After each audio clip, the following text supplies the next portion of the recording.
Coach Grant, thank you very much for taking the time to join us here. We got you on video even for everybody watching our live streams.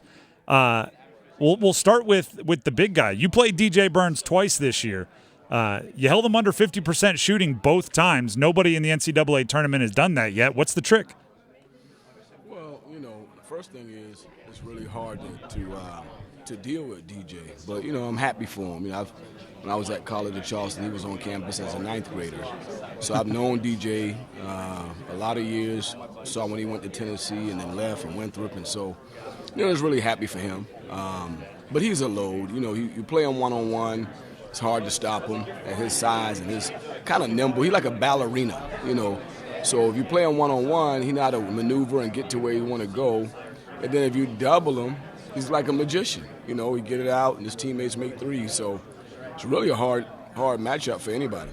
What do you remember about him as an eighth grader? Did you see that? I mean, I can't imagine all of that size was there yet. Did you see the potential for what he's become? Yeah, it seemed like he was the same size when I first met him, Seemed like he always been 6'9", 300, But 275 listed, Coach, because we all believe that, right? I would say this. The thing I remember the most is his personality and his spirit. He was very energetic, very personable. He was like a big teddy bear. So I think when you look at him, he looked like a big giant, this mean, nasty guy. But he's actually a really kind of like a gentle giant. We're talking with Earl Grant, Boston College head basketball coach. Coach, I was really impressed. We were at the ACC tournament, saw your team. I was really impressed with Quentin Post. Bigger dude even than he's listed when you kind of see him up close and powerful guy. Looking at the Final Four, we've talked about DJ Burns, there's Zach Edey, there's Klingon, there's guys like Post. Is the center position fully back? I would say this. It obviously is helping. It helps your team when you have a dominant inside presence. And so I think obviously it's going to be like Jurassic Park 3 when DJ and the big fella go against each other. Big Edey. Mm-hmm. That's the first game, right? Purdue. Yep, Purdue. State. So it'll be like Jurassic Park. You can throw the ball to those guys and get out of the way. Both can score. Both can pass. And then Klingon, from UConn is, I see him a lot because they're in the Northeast. Just his size, being able to get those high-low catches. Most of his baskets come without dribbling. So that'll be a challenge for anybody. So I do think the center position is back. Our center was more like a point center. He could step out and shoot the three. I don't think these guys are taking threes. Our guy can go inside and out. I did notice that. The three-point percentage for yours is, DJ Burns and Edey, who we were just talking about, kind of that Jurassic Park matchup, they're not going to the three-point line unless there's no time on the shot clock. Is there anything you can kind of glean though from how State guarded Post and how they might guard Edey? Because there's not many comparisons you can make to to guard Edey we're going to do the same thing we did to this other guy because there's just not that many other guys like him. I think that NC State do a great job scheming. Me and Kevin Keats hadn't shaken each other. We've been in the CAA or the ACC for the last 10 years together. So I've seen him scheme, and he does a great job of finding a way, if you have a great inside force, to disrupt him. So I would imagine they would have a great plan. I know they try to do it against us where they will put, a power forward on Quentin Post and switch everything. And if he go on the inside, they take the 5-man and, play him with a man and a half. And so I'm sure he'll have a great scheme, against Edey.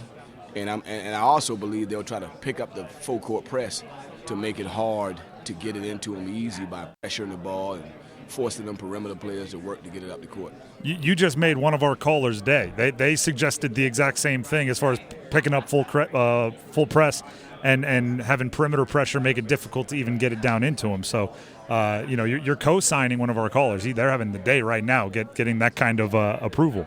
We're talking with Earl Grant, Boston College head basketball coach from Phoenix, where the Final Four is getting started. From the inside, why is the national media so dead set on telling us that the ACC is down this year? And even after they 4 in the Sweet 16 and everything else, they're still sticking to their guns on it. I can't make any sense of it. Well, I think it's ridiculous, because obviously we left another team out. Pittsburgh was one of the better teams we played. And so I think it's a ridiculous narrative. I believe it's more optics as it pertains to the coaches that we've lost versus the performance that we give. Because the last 3 years, all you got to do is look at the Elite Eight and the Final Four. Yep. I mean, I think 2 years ago we had two teams in the Final Four. I know that. This year we had 3 or 4 in the Elite Eight. So now we got another one in the Final Four. So I would say the fact that Coach K, Roy Williams, Boeheim, Mike Bray, some people who've been in the league for a lot of years who have a voice, when you look at them, you say, oh, the league is great. And then you lose those guys, you just kind of automatically feel that the league is down. But the games are still being played and the teams are still performing. It's just some big-time name coaches aren't in the league anymore. So I think it's connected to that. Another question I have for you, and this is kind of a bigger college basketball question. You look at this NC State roster, pretty much every main contributor is a transfer that was not recruited out of high school. I know you guys are in kind of a dead period during the Final Four, but up until just recently, those conversations were happening. Is that good for college basketball? I know everybody kind of falls in a different path on it. What do you think of the transfer crisscrossing the country world? Whether it's good or not, it's here, right? Because if you can ask 25 people, is it good or is it bad for college basketball, it's probably going to be, half and half. There is some good. Quentin Post was a transfer, so I can't say it's not any good. Mason Matson was a transfer. So in terms of our program moving forward and getting to where we are today, transfers have helped us. I think with NC State, if you look at their roster, you're going into the game for the scouting report and you're trying to talk to your players about their team, and you go 1, 2, 3, 4, 5, you go to the 6th man, the 7th man, all of them transfers. And so obviously that's made an impact on their program, but they did a good job because they got the right guys. I don't think you can always get the right guys when you speed date to try to recruit, but they did a really good job of selecting the right guys. Obviously McConnell, you saw what he did against Virginia. That's a transfer, right? That's a first-year guy banking that shot in. They're not where they are today without that shot going in. I have to ask, right? You brought up how close it was against Virginia. Your own game pretty darn close against Virginia. Does part of you think like, hey, this should be us? Look, like we were 1 inch away, and then there was 1 inch there. That's just the way March is, but it has to be frustrating. Yeah, it's a thin line between love and hate. You know what I mean? Because that shot don't go in. People hating Keats. That shot went in. They loving him. So it's a thin line between love and hate. I never really thought, hey, that could have been us. But when I was watching the game, NC State versus Virginia, and Virginia was at the free throw line up 3 with the free throws, and then Virginia don't foul, and the ball goes in, it was deja vu of our game the night before because we made a long 2. Mason Matson had his toes on the line. He made the 3, we win. So, so it was deja vu, game going to overtime, and then NC State was able to close it out. Coach, we appreciate all your insight and into not just the Final Four, but all college basketball, and good luck this offseason.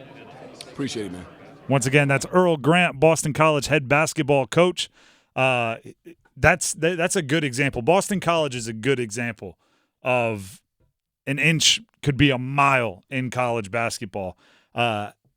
He brought it up, right? His player hits what looked like a 3. His foot was on the line. It ends up being a 2. They go to overtime, lose to Virginia. Then the next day, Virginia, we all saw the O'Connell. I think he called him McConnell, but it was O'Connell, hits the shot to force overtime for NC State. That is 2 of the smallest margin of error plays. If they go the other way, then it's Boston College possibly going into the ACC championship, and who knows how this all breaks down. But it's a good one there.